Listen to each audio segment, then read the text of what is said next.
Okay, so this is why we need a safe injection site in the city of Surrey. And whether that's provided for by the federal government, provincial government, or the municipality, it has to come from somewhere, because that's my daughter's scalp.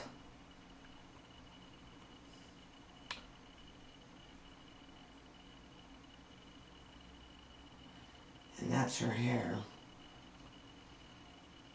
This is her illness.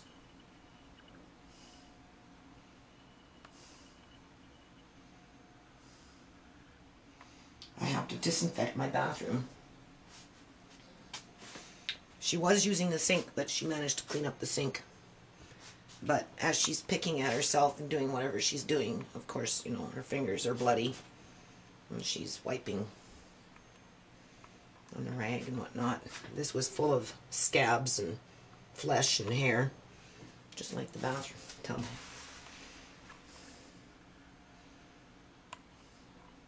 I'm just going to incorporate this into my next video. Hold on here.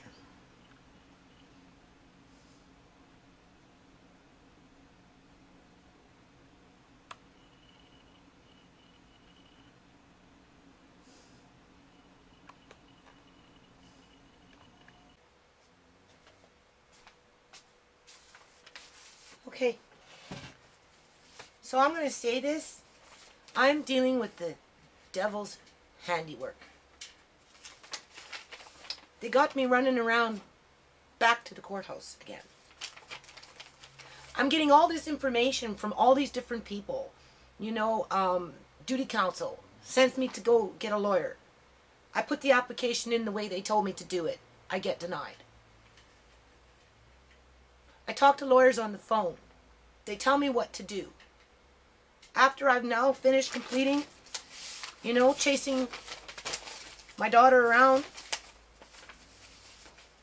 as she's sicker than a dog, trying to chase down the father that's designated himself as father, and he's sicker than a dog. You know, trying to deal with these people. And I take courses that are not even applicable to me. It doesn't help me. It doesn't help me to deal with, you know, the parents fighting and being abusive towards each other, and, you know, an addiction and all this other stuff. It's just stalling tactics, right? You know, had to go back twice to do an affidavit, right? And then you have to do an affidavit again to get a reply. And then you got to go back to the court and you got to hand that in. And then I got to now wait 6 weeks for a court date to go in front of a judge with, the mother and the father, assuming that they'll even show up. I have court on March 21st with, my grandson, just sitting in the pews with my family. We don't get to speak. We just get to sit there and look. Well, the social worker's going to get up there and say, well, we've canceled the mother's appointments because she hasn't been coming. Well, that's because she's been sick. And that's also because you don't answer your phone when people call. And you cancel appointments randomly. But you've set the stage now where you can say that, it's her fault for being irresponsible, for not showing up for these appointments.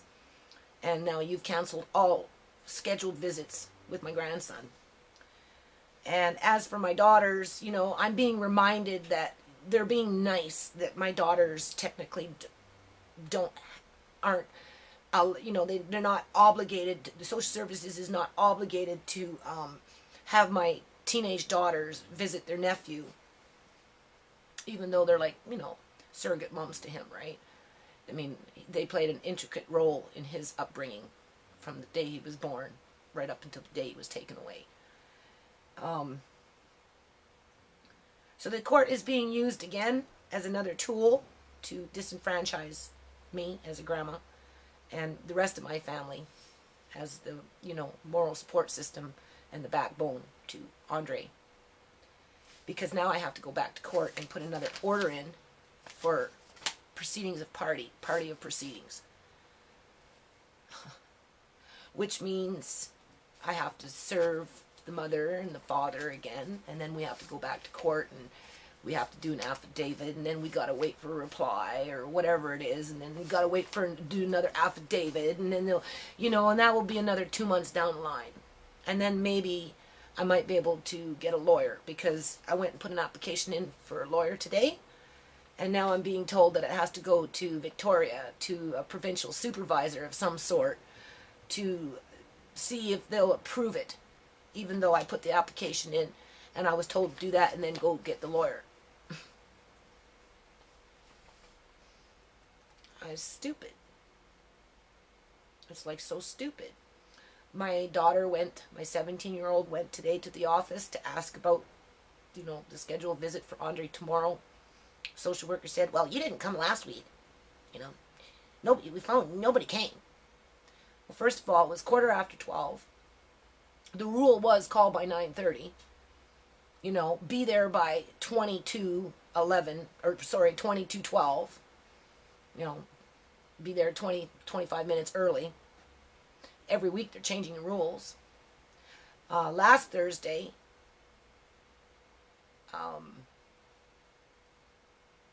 not last Thursday, but the Thursday before, you know, they canceled. They only had my girls there for a half an hour, and they kicked them out. Right, had lunch and just go away. So last Thursday, they didn't know. That was the 28th, I think. They didn't know whether they should go or not.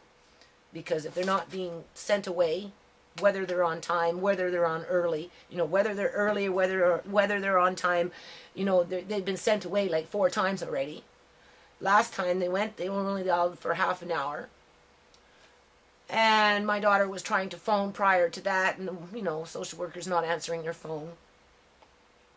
So now that's going to another supervisor to see if they're going to continue to allow the teenagers to visit with Andre after they now said that the mother can't. Which, under the circumstances, due to her health, I suggested myself to her today that maybe she should take some time out and not think about visiting Andre at this point, because she's just way too ill. So at least there we can agree, you know, to some degree in terms of social workers and my point of view, but that doesn't solve the problems. It doesn't solve anything. All it does is just give them the ammunition to say that, you know, Andre is being abandoned. And that's because they're denying access to him, you know, to my teenagers mostly. Right? They made it very, very difficult. They're expecting teenagers to think and act like adults. So I am getting blamed for not filling out another form. So I gotta scrounge around for some pop bottles or something. I pawned off my rings today. You know, bought some groceries. You know, racking up my credit card and put gas in the car. So now I'm going to have to drive back to the courthouse again tomorrow. And that's another $8 in gas, $5 in gas. Put an application in for party of proceedings at party or whatever it's called. Drive back home, try and hunt down my daughter, you know, try and catch her when she's cognitive. Try and catch her boyfriend when he's cognitive. You know, get them to agree or whatever it is, then go back to the court and do an affidavit, and then have to go get an reply, and, you know, come back, chase everybody around again, right? You know, do another affidavit, and then wait for a judge to see me in 6-7 weeks from now to tell me what the decision is. So this is not looking good. I'm being played for a fool. You know, people are purposely going out of their way to mislead me. I'm receiving way too much information that none of it really makes any sense. I'm frightened. My kids are frightened. We're all depressed. My 17-year-old is starting to show signs of seizures and panic attacks. She was in the hospital for 7 hours having, you know, heart monitoring and all kinds of stuff to find out why she passed out and was starting to seize up, like a seizure. And my 15-year-old is just not wanting to eat very much. You know, her wrists are sore, her ankles are sore, her stomach is sore. She's crying. And we all realize that Andre's personality is being changed permanently. He's not going to be the same little boy when he comes back home. Because these people have no heart. They stuffed him into a basement suite daycare. And my issue with daycares is this daycare that they signed him up with was, first of all, in the basement suite, dark and dingy. Nobody took off their shoes. And here they got my little grandson illegally enrolled into a daycare because it's supposed to be 2.5 and up. He was under 2.5. Running around on a floor, as children do, that anybody and everybody walked in and out with their shoes on. I live in Surrey. You know how much spit and dog shit and garbage is on the streets? Do you know how many people have HIV out here and hepatitis C? And this daycare is not asking people to take off their shoes so that when the children are inside running around playing or crawling around on their hands and knees, that they're protected from the elements from what's out on the ground. I mean, it's bad enough they had the daycare in a basement of a house with these teeny little weeny windows. That's not quality daycare. Okay? And it's sure in hell not quality daycare when you got everybody under the sun walking around with their shoes on after they come in from outside and stepped on God knows what. But they don't care about that. Right? So they got me looking like a fool. I just got back from the court like house 2 days ago. I thought I was done. But then I was told by the receptionist that I have to wait 6 weeks before a judge will even see it. And by that time, who knows where we're going to be with this. So I got to go back to the courthouse tomorrow after I take part of my, some of my family members to the dentist. So I get up, I'll take everybody to the dentist, then I'll zip off back to the courthouse, put another application in for that party of proceedings, zip off home. Tomorrow, hopefully Thursday, tomorrow's Wednesday, hopefully on Thursday, I'll be able to take my daughter to methadone and, try and get her with the script there and find out why nobody's helping to get her into a rehab center, right? I mean, initially that's what the social workers were supposed to do, so I don't know what's holding them up. I mean, they really dropped the ball on that one.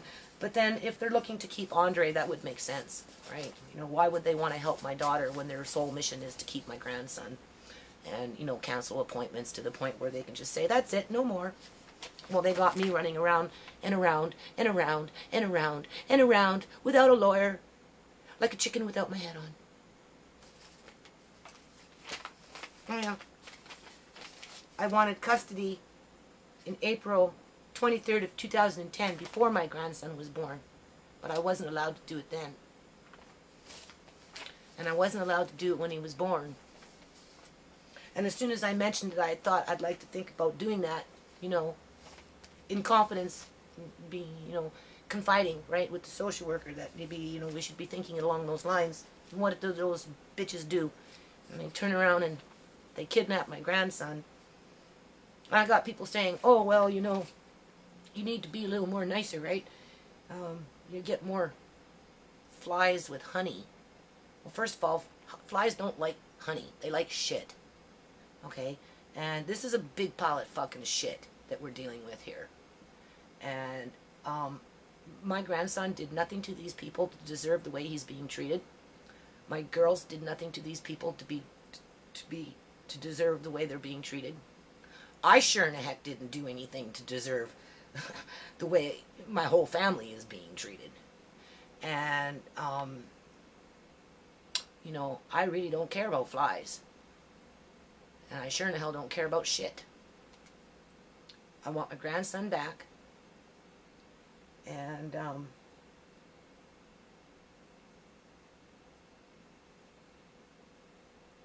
it was a wrongful apprehension. They were wrong to kick out my daughter and put her life at risk. They are wrong to be playing head games and emotional, psychological games with my teenagers. They're wrong for abusing my grandson. And they're wrong for trying to blame me for their behavior. Because ultimately, they're the ones that went into that shitty little daycare with those dirty fucking floors and took my grandson out and then turned around and stuffed him into probably a very similar type of daycare with dirty floors.